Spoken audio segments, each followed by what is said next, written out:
我的5分钟用掉4分钟了啦，你叫我怎么办呐？各位乡亲，这位是我的看手张琪雅，他说他今天一定要出来挺我们韩国瑜，因为他在大学教书，他看到我们韩国瑜的教育政策，他说太棒了，关心下一代，他要出来讲2分钟话，可不可以啊？可以。好，冠云夫人。各位亲爱的好朋友，兄弟姊妹啊，大家晚安，大家好。好。大家可能唔知影吼，我伫个幼稚园以前，我袂晓讲国语，但是呢，我入去幼稚园敢若1礼拜尔，我就会晓用国语来讲故事，这就是老师的功劳。站在我身边的，就是我认识了32年，当年在国立台湾大学土木工程学系担任教授的张善政博士。曾博士哦。我们一路相挺，博士好，心心相印，经历了人生当中大大小小不同的艰难困境。而今天，我对于他的信心也转移到我们的国政团队。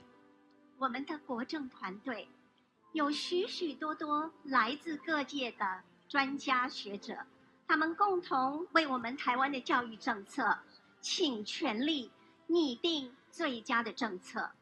我们诚挚的希望，将来在国政领航之下，我们所有的年轻人都能够突破现有的教育困境，能够更上一层楼，拓展国际视野，让他们展翅飞翔，让他们逐梦踏实，让他们有梦最美。希望把这一份希望寄托在国政团队教育政策上。最后，我要跟各位分享一个独家的小故事。在去年的11月17号晚上11点30分，我们突然接到了一通电话，各位猜猜看是谁打来的？是谁？答对了，哦，是我们的韩市长。他在那一刻充当了音乐老师的角色，他教导了张善政先生唱了一首歌。各位知道是哪一首歌呢？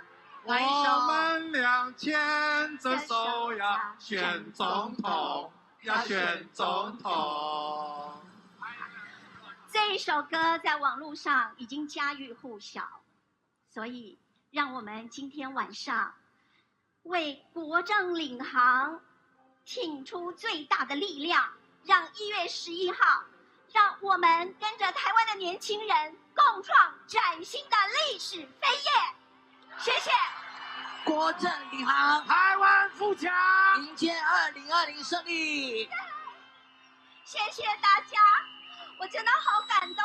你们从今天的中午一直坚持到今天的晚上，风吹日晒，你们都没有离开。你们所带给我们整个团队满满的正能量，就是让我们能够心手相连，紧紧的拥抱，让我们永远的在一起。中华民国万岁！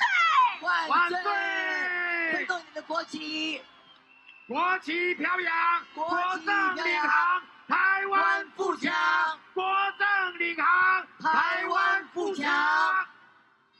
你把我的5分钟用掉4分钟了啦，你叫我怎么办呐？